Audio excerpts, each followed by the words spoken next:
사실 저희가 4.3에 대해서 이야기할 수 있었던 게 불과 몇 년 되지 않았잖아요. 네. 예전에는 네. 다 말하는 것조차도 금기시됐고. 네. 그런데 어떤 분들은 이제 우리가 4.3에 대해서 이야기할 때가 왔는데 네.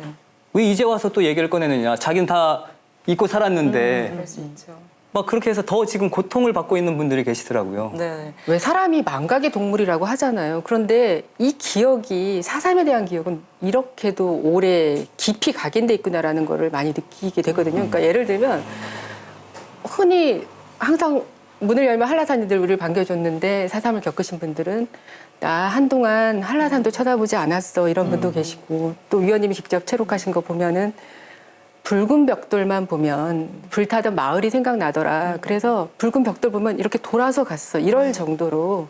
그래서 사람이 어떤 그런 그 기억의 상처를 가진 그 기억과 이미지는 굉장히 오래 저장돼 있다는 그런 생각이 들거든요. 실제로 그런가요? 전문 용어로 플래시백이라 그래요. 그래서 뭐 우리가 어떤 장면이나 어떤 걸 보면 아 그때 생각이 나서 그 사람이 생각나서 뭐 이런 것처럼 놀라는 것처럼 이 기억이라는 게 없앤다고 되는 게 아니라 그냥 억누르고 있는 거죠. 그리고 특히 이제 무서운 건 뭐냐면 무의식 가운데 남는다는 거예요.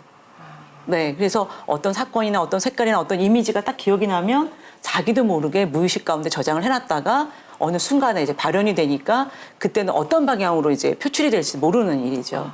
왜 과거 것들을 끄집어내서 힘들게 하느냐. 제발 그만두라고 하는 경우도 많이 있어요. 근데 그 시기가 지나야 돼요. 왜냐면 감춰졌던 게 끌어내는 거잖아요. 그러니까 쉽게 말하면 상처가 있는데 그냥 그 상처를 덮어버렸던 거야. 치료하지 않고 덮어버렸다가 다른 어떤 이물질이 들어가고 어떤 자극을 주니까 이 상처가 다시 이제 돋은 거거든요. 그래서 그 시기는 거칠 수밖에 없고요. 그리고 이런 트라우마에 대한 아픔에 대한 상처가 드러나 줘야지 이 목소리를 듣고 명예회복이 되고 제도가 만들어지고 여러 가지 보상들이 일어나게 되는 거죠. 그런 건 사회적인 거고 그다음에 그 가운데서 개인은 이런 어떤 치료를 받고 이 문제에 대해서 한번 고민을 해봐야 되고요. 무작정 덮어놓기보다는 터놓고 얘기를 하고 이렇게 꺼내내야 된다. 사람마다 정도 차이는 있어요.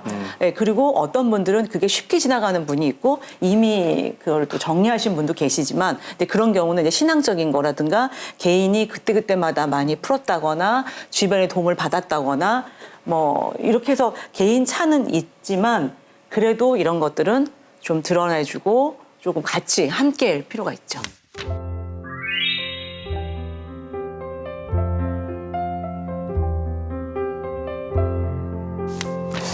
저희가 오늘 4.3에 대해서 많은 이야기를 나눠봤습니다. 뭐 오늘도 좀 마칠 시간이 된 것 같은데 끝으로 소감 간단히만 듣고 마무리 짓도록 하겠습니다. 특별법 개정이 이미 저도 그 법률지원단에 참여해서 특별법 초안을 만들었습니다. 그 핵심이 바로 피해 배상, 그다음에 군법해임 무효화, 트라우마 치유센터 이라고 볼 수가 있는데 지난 국회가 그 하도 그 파행을 겪다 보니까 이게 이제 처리가 안 되고 그랬는데 다음 이제 국회가 개원이 되면 바로 이 4.3 특별법 개정에 힘을 써야 된다고 저는 생각을 합니다.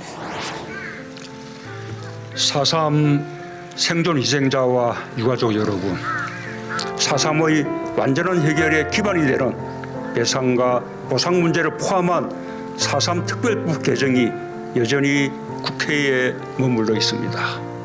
피해자와 유가족들이 생존해 있을 때 기본적 정의로서의 실질적인 배상과 보상이 실현될 수 있도록 계속 노력해 나가겠습니다.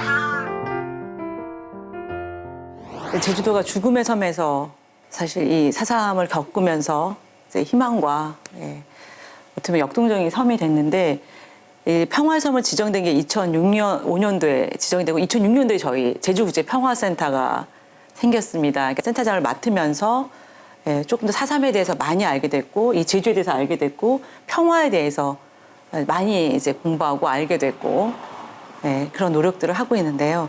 평화 인권 해서 정말 좀 희망이 계속 스며들고 나타나는 이제 그런 곳이 됐으면 좋겠습니다.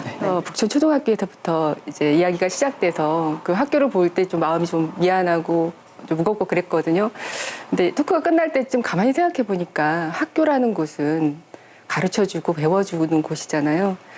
그래서 기억되지 않는 역사는 계속 되풀이될 수밖에 없다라는 그런 말처럼 이 학교를 보면서 우리가 이 4.3에 대한 역사를 잊지 말고 계속 간직하라는 의미에서 학교가 우리에게 굉장히 상징적인 곳이다라는 생각이 들었고, 그 허영선 작가님이 쓰신 당신은 서러할 봄이라도 있었겠지만이라는 책이 있는데 그 안에 보면 그런 얘기가 나와요. 딱 지금이 그 고사리철이 이제 곧 오잖아요. 그래서 그날 고사리를 막 하고 갔는데 짐이 무거웠는데도 아무도 마중을 안 나왔대요. 그래서 막 울어요. 우니까 그 다음날 아버지가 마중을 나오는 길에 아버지가 이제 끌려가는 모습을 보고 그 후로 나는 고사리를 먹을 수 없다는 이야기. 숨어 있다가 끌려가는데 남편이 한 이틀 굶었다는 걸 안 거예요. 그래서 수중의 돈으로 찐빵을 급하게 사서 던졌다는 거죠. 근데 그 자동차가 트럭이 빵 소리를 내면서 갔는데 그 후로 나는 찐빵 못 보겠어. 이런 걸 보면 이 자연적인 지역도 있고 제주도적인 고사리, 제주도 찐빵 이런 거에도 기억은 너무너무 집요하게 그 안에 스며들어 있다는 것, 네, 그런 걸 느끼는 것 같아요. 저는 회복 탄력성이라고 하니까 저 좀 생소해요. 어려웠어요. 네. 네. 이제 극단적인 어떤 위협에 처했을 때 주저앉느냐 아니면 다시 그걸 떨쳐내고 일어서느냐. 근데 4.3만큼은 일반적인 트라우마와 구분이 돼야 된다고 생각해요. 왜냐하면 어느 날 갑자기 닥친 자연적 재해가 아니라는 거죠. 역사적인 재해이고 이게 시간이 지난다고 없어지는 게 아니라 해결되지 않으면 좋지 않은 방법, 다른 방법으로 나타난다는 거죠.